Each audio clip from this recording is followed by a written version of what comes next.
It is health that is real wealth, Mahatma Gandhi said, and it was health that we all took for granted before the pandemic struck. COVID-19 changed our world, it changed our wealth, and it changed our perception of health. Good morning, good afternoon, and good evening, ladies and gentlemen. It is my pleasure to welcome you to today's panel on behalf of Global Solutions and Novartis. My name is Nadine Duisberger, and I am your moderator today. Our focus for the next 45 minutes is on the interconnection of wealth and health. We'll discuss the importance of health investments for social and economic prosperity.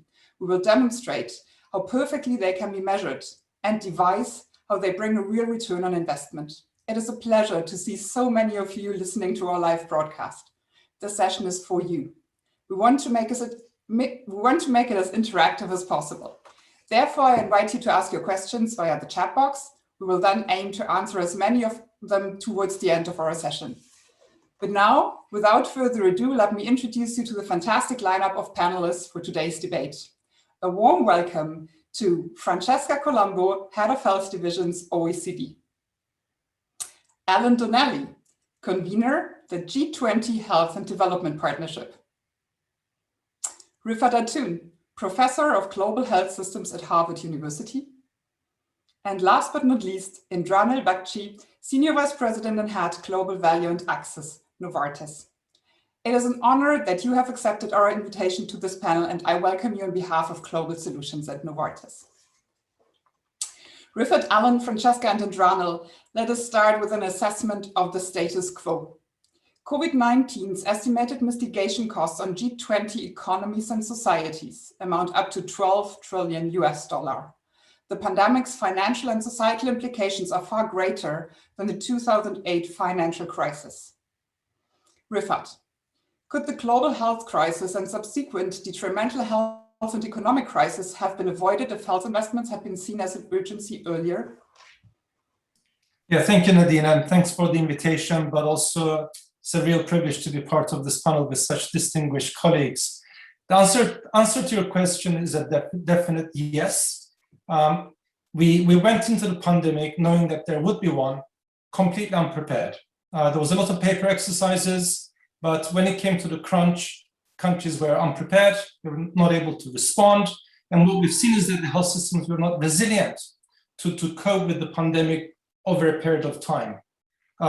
We could have prevented this by actually making appropriate investments in the health systems prior to the event, so that the systems would have been able to respond to this massive shock that the systems have had. It's a missed opportunity. Alan, anything to add from your point of view? Well, it's astonishing. You said that up until the end of last year, the G20 countries spent $12 trillion to mitigate COVID-19. It was estimated by the United Nations that to meet SDG 3 on health by 2030, we needed to invest $500 billion, just under $500 billion to meet SDG 3. And what's extraordinary, as Rifat has said, is just the complacency. I remember back in 2017 when Angela Merkel called the first health ministers meeting at the G20, and they actually had a role play exercise to look at how to cope with the pandemic. And it was very clear then that everything was totally inadequate. And in September of 2019, Gro Harlem Brundtland, who chairs the Pandemic Monitoring Board, warned that there was the imminent risk of an airborne pathogen. And it's just the utter complacency. And I'm still not convinced, by the way, that the lessons have been learned. I think people think this happens every 100 years and we don't need to worry about it. Action has to be taken. Thanks, Alan. Francesca, what's your view on this? Yeah, very much agree. I mean, it's there are probably going to be even more frequent pathogens that will be transmitted from animal to human. People think this is one in a century. Well, it can be much more frequent. I think the failure is really in the scale and proportion of this crisis. And that's something that definitely can and should actually be prevented. And it should be prevented, as Rifat was alluded to, by much more upfront investments in the resilient health system, the whole issue of preparedness and managing also the pandemic. Yes, there have been some simulation exercises in the context of the German G20, in the context of other meeting of health ministers as well. Clearly, those are not enough in health if health systems are not ready as a whole to manage a crisis and to respond in a very agile way to a crisis. I think there is also an issue of making these and the possible threats of a pandemic something which is really at the highest level of priority for leaders that go really beyond just what the Ministry of Health can do and look at. It needs to be something that is really taken at the highest level of governments. And it reiterates also the importance of how investing in health is really an investment in economies, which is something that obviously, this distinguished panelists for many years been talking about and pushing for. So how much having good health is way beyond making sure that there is, that individuals do not have illness. It has profound implications in terms of productivity for people at all stages of their life, for children to be performing better at schools, for adults to be learning those lifelong skills that will be fundamental also to succeed in the labor market, and for adults also to be productive and in the labor market. So there is ample evidence on that links between the health of individuals and the economic returns. Thanks, Francesca. Indrana, you're the voice of the corporate at this panel. What's your perspective on this? Yeah, so thank you, Nadine, for the question. And again, it's really a pleasure and an honor to be on this panel. So I think your question was, could the pandemic have been avoided? Probably not avoided, but it certainly could have been mitigated. And a couple of quick thoughts building on what the colleagues have already shared. Number one, it's been acknowledged in multiple different forums, and most recently in an article in Lancet, that what we're experiencing is not a pandemic, but more like a syndemic, in which two categories of disease are interacting to drive worse health outcomes. And those two categories, one is of course the virus, we know it, it's the COVID virus, but then the other piece is non-communicable diseases, such as cancer, heart disease, and diabetes, which have been building up for a long time. These conditions are clustering within the social groups according to patterns of inequality, deeply embedded in our societies, which the pandemic has essentially laid bare. And as a result of which, we see the implications of this pandemic very differentially, depending on which social group you're coming from and what level of access to healthcare do you have. So if effective health investments had been made earlier into non-communicable diseases, especially into addressing NCDs in populations where we see the most disparity, we could have mitigated the toll we have experienced. So that's point one. And point two, this crisis could have hit us even more dramatically if scientists would not have invested into research and development of new treatments. The rapid and successful development of COVID-19 vaccines was only possible because many years before this pandemic, the scientists were already examining the fundamental mechanics of coronavirus. This proactive research led to the activation of the teams very quickly. And as a result, a vaccine which takes 10 to 15 years to produce was essentially produced in 10 months. I'll pause there. Absolutely, and we're listening. Can I just make a point on this? No, this thing about this issue of non-communicable diseases. We are asking G20 countries to analyze. That on the news they say people with underlying health problems or those most at risk, but for many people in the street, they don't know what this really means.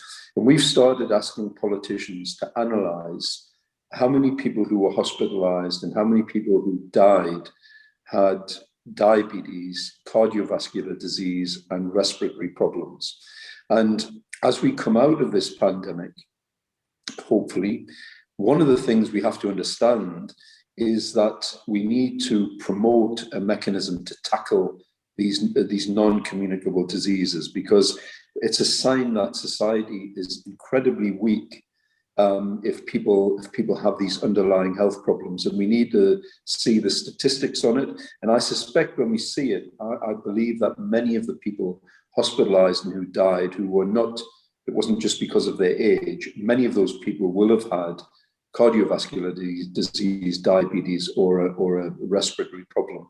And that means that as part of our pandemic preparedness, it's not just about doing the research and development, which we need to do on diagnostics and therapeutics and vaccines. We've got to get our society healthier so that they can withstand a future pandemic. I mean, when listening to you all, it sounds quite obvious that there is an interconnection between health and wealth. Why do you think it is so often overlooked in the public? And Francesca, let me start with you. Well, it is overlooked, not so much in the public, but also in decision makers as well. And your question is a very good question, why it is. I mean, definitely there is an issue of a somewhat myopic view of health being a cost to governments, a cost to economies rather than an investment. And so I think that considerations of how health deliver good returns on productivity of populations, on labor markets, on pupils which are able to succeed in school. I think that's the right lens to look at the question. I think sometimes the arguments, even that us health experts put forward sometimes perhaps are not the one that resonates with leaders or with decision makers. So we tend sometimes to speak in very jargon terms like disability adjusted life years and quality adjusted life years, which might not be immediately easy to grasp for a decision maker or a senior leader. So if we talk instead about impact on GDP or impacts on jobs and labor market, that's probably something that is likely to drive the attention much more quickly. So I think there is an issue both of trying to address that myopic view, but also change the conversations and definitely engage much more with the Ministry of Finance and facilitate the dialogue between health and finance. Alan and Ronald, while Francesca was speaking, I saw you nodding. Is there anything you want to add from your perspective? And Rufo, I'll get back to you as well, of course. And Ronald. Alan, do you want to? Okay, should I go first? Okay, yeah. No, absolutely. What Francesca was saying completely resonated. I think the way I see it, often healthcare decisions are often siloed within the ministries of health, where it's often seen as a cost which weighs down on governments as opposed to a driver of economic stability. And I'll give an example. When we look at non-communicable diseases, as we discussed before, we see that the indirect costs, especially the ones due to lost productivity from deaths, early retirement, and welfare support, are much higher than the direct costs in many countries. Now, I take Francesca's point that sometimes we explain these in a very complicated health utilities and health-related quality of life. We certainly need to make our communication more clear. But in the end, healthy populations contribute to the economy in terms of workforce growth, tax-based growth, and just other aspects of life that accountants or financial analysts might not always think about, such as supporting family units. I'll pause, let Alan respond, and then I can come back and give a more well, look, Francesca and I think in our first conversation 5 years ago, talked about the link between the economy and health. And I have to say, I'm not a health specialist. When I was in politics, I was an economic and monetary specialist. And what we did was we drew up a set of procedures for the surveillance of the European economy in terms of measuring how the European economy was performing. And we looked at things like unemployment, investment, etc., etc.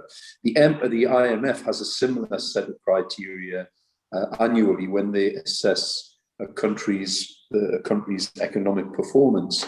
And we've been working closely with RIFAT over the last few months to draw up a series of criteria where health should be incorporated in those variables. So if you're not investing in health, in the health of your nation, as Francesca said earlier, you're going to have chronic disease, you're going to have a weak population in terms of responding to a pandemic. And so it should affect the way in which the rating agencies view your currency and the performance of your economy. I mean, if you're not investing in infrastructure, your rail and your road system and your telecommunication system, the ratings agency will downgrade your public bonds and so forth. And if you're not investing in health, they should downgrade the country. And health now is a critical variant in the way in which an economy performs. And by the way, it runs side by side with your approach to climate change. If you're not dealing with climate change and you're not dealing with global health security, then it should have an impact on how people view you as an investment risk when you're looking for investors in your economy. Rifat, Alan just referred to the benchmark that you've developed. Could you elaborate a little on that? Yes. Well, I think that there are maybe two parts to Alan's comment. The first is that we've been arguing that we ought to relook at health, not as a cost or an expenditure, but actually an investment. That expenditure on health it does not have returns is a myth, which we need to overcome. So what we've been able to do is to develop a framework that demonstrates very convincingly with strong evidence that investing in health leads to major benefits. First, and in 4 different ways. The first, at health system level, investing in health systems helps to reduce the burden of disease and enables improved productivity in the most important asset that we have, human capital. So people are able to go to work and function better at work. And the benefits of investing in health systems are actually very substantial. Secondly, there are spillover effects in the economy. So every job created in the health economy leads to creation of another job, or every job created in health research and development leads to creation of 4 to 5 additional employment opportunities in other sectors. Third, there's the spillover. There are the benefits in what we call the health supply chain economy. By investing in that supply chain, we improve productivity and efficiency. And fourth, health sector is a major sector of any economy in the world. It accounts for 10% of global GDP. And investing in the health sector leads to substantial growth in economic growth. So every dollar invested in the health sector leads to an additional increase of 0.8% in GDP. So if you add all of this up, the benefits are very, very large. But we're living with a myth that health is a cost, health is an expenditure. And secondly, the budgeting conventions do not help. Because as Alan said, and earlier alluded to by Indranil and also Francesca, we can invest in bricks and mortar, but when we invest in human capital, which is the most important asset in knowledge economy, that is seen as a cost. So we need to overcome these myths and the conventions that have been inherited from the past. Alan, from a political point of view, how can we overcome them? Well, we persuaded Prime Minister Abe in 2019 to convene the first joint health and finance ministers meeting. I think it was a dinner in Osaka, but it was a first step. And what's now happening, and it happened with Saudi Arabia last year, and by the way, I congratulate Saudi Arabia on the presidency of the G20 under difficult circumstances, because they took this agenda forward. And what they did was they convened health and finance ministers. And finance ministers now talk about health investments. If you look at the communiques, these now are fantastic. The communiques talk about the importance of health investments. Now, this year, we've been in dialogue with the Italian presidency of G20. They're doing a superb job at the moment.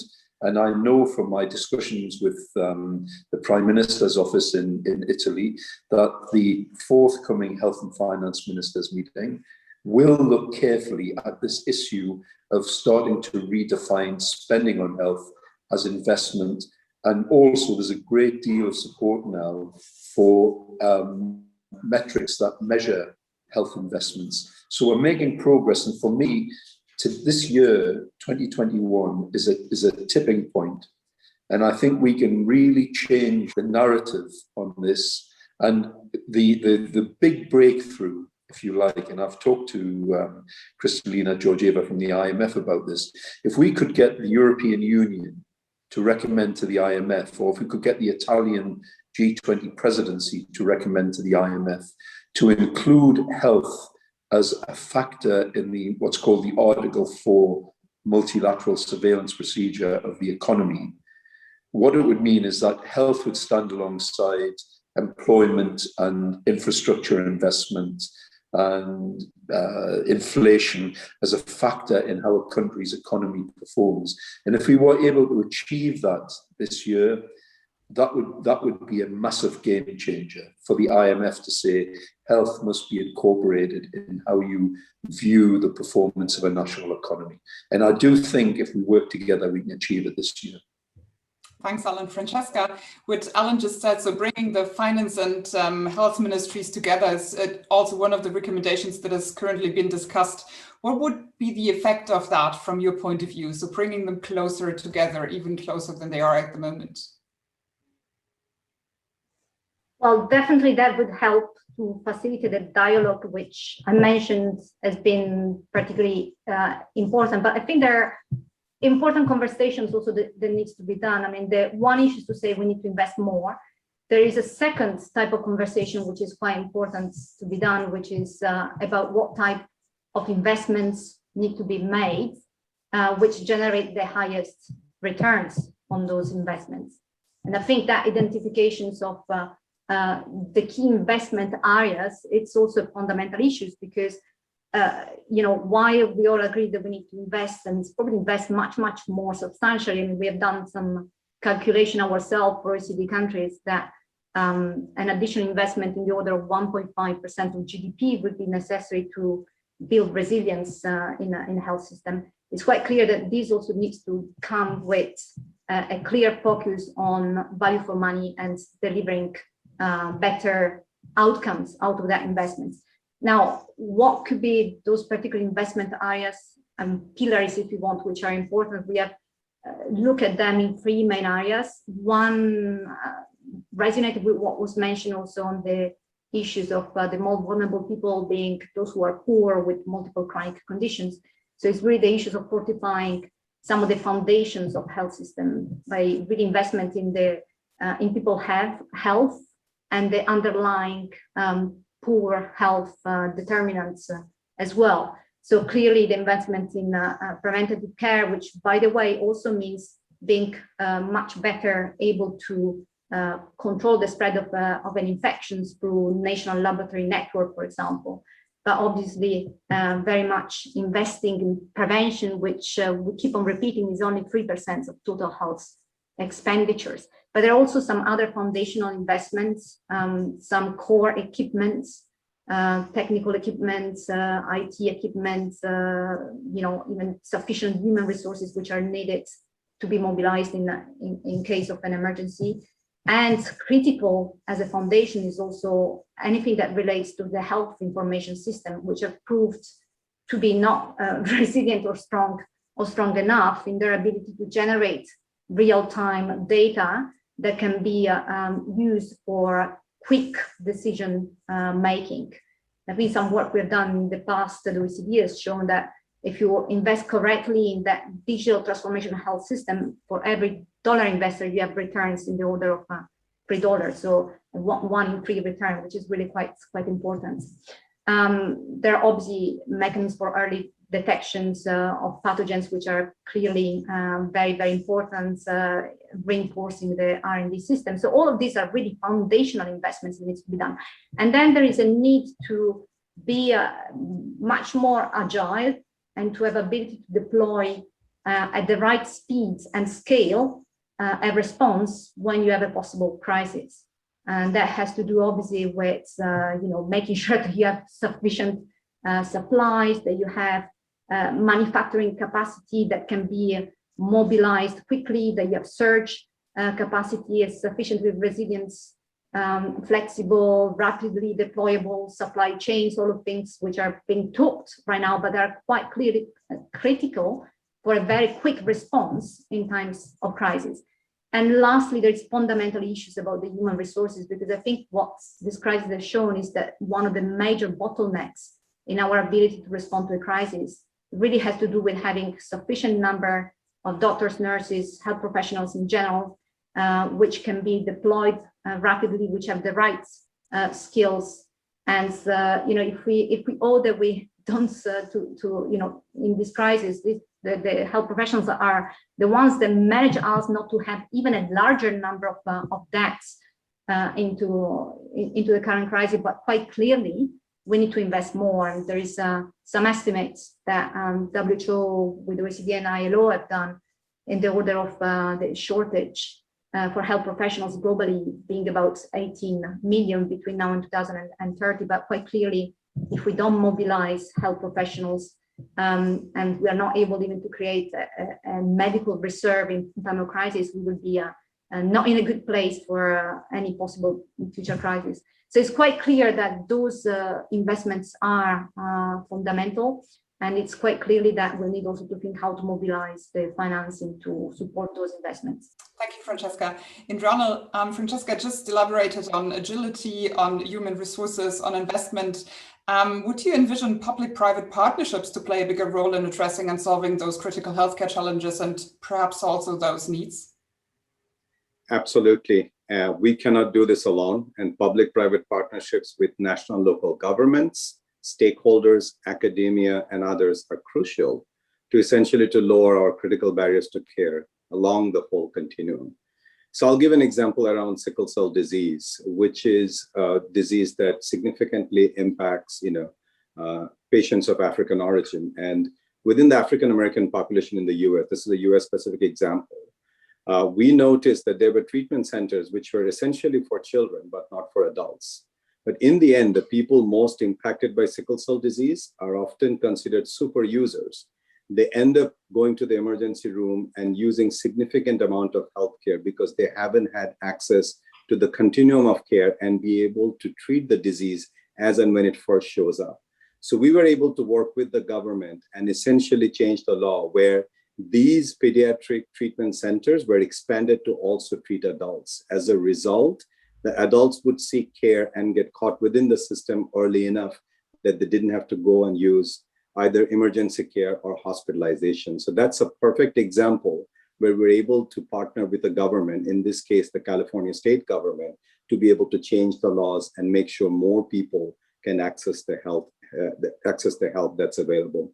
Similarly, for sickle cell disease, also for sub-Saharan Africa, there's a significant unmet need. What we were able to do is essentially sign a memorandum of understanding with the government of Ghana, where we are essentially using Ghana as a hub, if you think of a hub and spoke model, to make sure patients across the continent can access care to sickle cell disease. So those are one disease area, but a couple of examples where we have partnered with the governments to make this happen. Can I just say something about the data issue and also what I think is going to be a trend after COVID-19? The first thing is the European legislation on data, the GDPR legislation. Prime Minister Abe, when he was at Davos in 2019, said there were some unintended consequences about that. And this was before COVID, before we knew about COVID-19. And he said one of the things was the inability to properly monitor health trends because of the protection of personal data. And one of the things I think the EU needs to look at, without sharing anyone's personal data, that must be protected. But I do think that one of the unintended consequences is the inability to get, and it's a point that Francesca made earlier, we need accurate, quick data on trends that are taking place in society. And we will work with our contacts in the European Commission and the European Parliament to see if that can be addressed. The second thing is I've been involved in a number of discussions now with Islamic countries as part of discussions with the Islamic Development Bank. And because of the lack of equity in the distribution of diagnostics and vaccines, I think the Islamic Development Bank and the Islamic community represents 40% of the world's population. I think you're going to find that there are going to be regional or groups of countries who are going to work together to build their own research and development capacity, their own manufacturing and their own distribution. Because frankly, one of the scandals of this period of COVID-19 is how Western economies are stockpiling vaccines, and you've got countries who cannot get access to them. And if it means that we've got to develop R&D and so forth around the world, so there's regional hubs, then we should do it as quickly as possible, because we cannot go into a pandemic the way we've gone into this one, where the rich Western countries have held everything to themselves. Rifat, is there anything you want to add to that? Absolutely, I agree with my colleagues and their suggestions. If we take a step back, I think that there are 4 major actions we need to take. First of all, if we're serious about making a change and be prepared better going forward, first we need to change the institutional logic. So we need to get rid of these myths, change the narrative, provide the evidence which exists but highly fragmented, and communicate this very clearly. I think Francesca's point regarding this jargon and complicated language is very important. We need to be able to communicate this to citizens and to politicians effectively. Secondly, we need to align health, industrial, and economic policies. These are not made separately. We talk about health and wealth, the link of health and the economy, yet we have a complete disjointed approach. Industrial policy encourages innovation, whereas health policy, on the whole, tries to regulate and constrain innovation.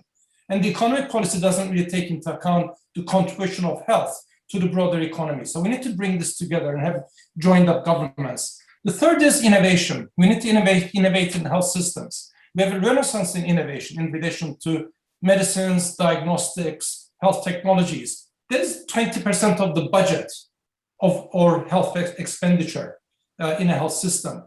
This is where all the innovation is taking place. So there is this delivery of innovations, yet we have health systems that go back centuries, that haven't changed. So we have not changed. We need innovation in delivery. We need to change health systems, harness digital capabilities and others, and increase productivity and efficiency. And fourth, we need, if we're going to be serious about health and the economy, we need some instruments with teeth. As Alan said, Article 4 with IMF, critically important, include health and debt. Secondly, ratings of countries, Standard & Poor's and others. Health should be part of that assessment in terms of credit risk. Third, we assess financial institutions. They're too big to fail because it will affect the economy. Why not assess health systems for their resilience? Because if health system fails, as we've seen, everything fails. And fourth, I think we need to have a treaty for global security, which is important for the economy. So we need instruments with teeth. Less talking, more action. Thank you, Rifat. And I've seen a lot of nodding from the audience here. So Indranil, do you want to add on that? No, so again, I agree with everything that Alan as well as Rifat has said. I will just share, on behalf of Novartis a little bit, how we look at this. We rolled out our access principles in 2017, which essentially address research and development, which is the core of what we do. Affordability, we want to make sure our medicines are affordable by people. And to the point that Rifat explained very eloquently, even if the price is right, and even if you have the right medicines, if the health system cannot deliver the medicine, then we're not getting the job done. So our third pillar is essentially health system strengthening. So for all our new medicines, we systematically integrate our access strategies into how we research, develop, and deliver them globally. We also make sure these medicines are affordable, but most importantly, we partner with governments as well as supra-government bodies to essentially make sure the health system can actually deliver the medicines to patients who need them the most. Thank you, Indranil. Alan and Francesca, something to add from your perspective? Well, many of the things which I've mentioned resonates pretty much. The idea of really being able to come up with proper assessments of the health system resilience and their ability to face up to a crisis, the type and the right investments that needs to be done, all of those are quite critical. There is probably also something to say about how to, again, improve and facilitate decision making processes, how to make sure really like that dialogue of the health and finance can be developed further, how to make sure that there is a capacity to have some common tools which are used, having mechanisms for tracking progress which has been made in the critical investments that needs to be done. This type of issues require quite a lot of upfront investments. I think ultimately it also requires bringing many different sectors together as well. Addressing the issues also require, bringing sufficient partnership between the public and the private sectors, with different stakeholders, with civil society, and that goes both in terms of making sure that we can identify those type of investments and make assessments, deliver the right metrics to know whether we are on track, but also that we use those effective partnerships, try to mobilize all the different stakeholders in a moment of crisis. Think of how can we have a mechanism that make sure that we can mobilize production capacities in moment of emergencies, or how can we make sure that we favor cooperation in a way that prevents any instances of possible conflict that arise, and making sure that that there is partnership which is used to leverage at best the technologies that we have. Digital technologies, for example, was mentioned as particularly important one. I think there is also an issue, and going back to the health and Minister of Finance dialogue and discussions, to improve also budgeting mechanism and tools in health.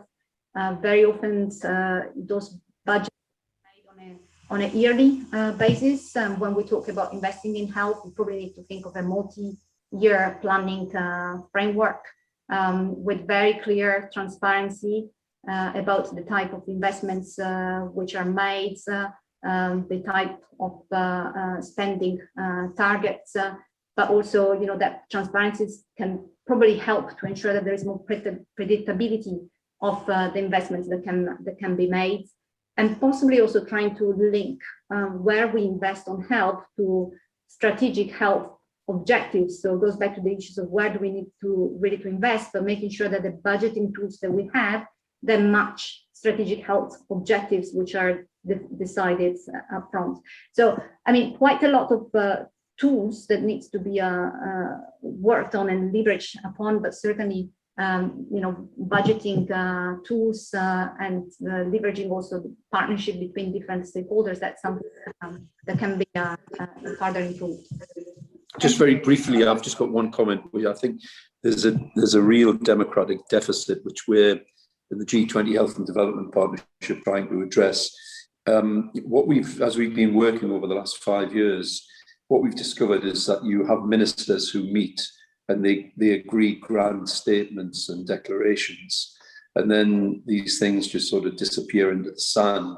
So one of the things we're in the process of creating, and we launch it before the end of July, is a G20 Health and Development Parliamentary Council. And so we're bringing together a group of leading parliamentarians from across the G20 countries where they have parliaments. And the aim is that when a head of state or a finance minister or a health minister signs up to a declaration, we will have our parliamentary council the following week then raise questions in Parliament about, well, what does that mean in terms of what we're going to do in our country? So if I take Britain, which is my country, We have Ian Little-Granger from the Conservatives, and Dame Angela Eagle from the Labour Party. And after the G7 and after the G20 this year, they will be asking questions because they're our global ambassadors. Okay, you've signed up to these commitments. So what does that mean in terms of action that you're going to take? And I just know as a former politician, there's been this disconnect where people think they can happily sign a declaration as a minister and they just have a dinner or a drink and then they leave and it's all fine. What we've got to do now is say, right, what's the consequences of having taken that decision? And for the joint health and finance ministers meeting, believe me, we're going to be very much on the ball on that. Thanks, Alan. And in regard of the timing, one final question to you all. Do you think it needs a social movement comparable to the Fridays for Future for Health? Rifat. Yeah, social moments are always very effective. They were really quite instrumental in with the HIV response. Again, with very clear messaging: global challenge, global solidarity, global solutions. I think we need some similar kind of a movement that's going to be very inclusive, that's going to mobilize everyone across all age groups, but also across all sectors. So partnerships, coalitions are really critically important, and the time is right. Thanks, Rifat. Indranil. Yes, absolutely, yes. We need to have sustainable, ongoing health investment. We need to evolve from episode-based sickness care to the healthcare continuum. We call it healthcare, but essentially what we do is sickness care. So we need to evolve from sickness care to healthcare continuum, where we can, prepare the world for future events, maybe a pandemic, maybe something else, but if not anything else, our path to wealth. Of course, we cannot do this alone. It's our joint responsibility to the whole society, and we all need to come together under a joint umbrella and a common goal to make this happen. And then last but not least, as Rifat said, the urgency is now, the patients are waiting. Thank you. I think we began the session with Gandhi's quote that it is health that brings real wealth. And we've learned that it is health that brings real wealth. I hope that this panel encouraged you to work towards a world in which health is the foundation for economic well-being, and that the decision makers around the world embrace the health economy as driver of economic growth, wealth, and employment. Thank you to our panelists for your contributions and your invaluable insights. If you have any final words to add, please feel free to do so now.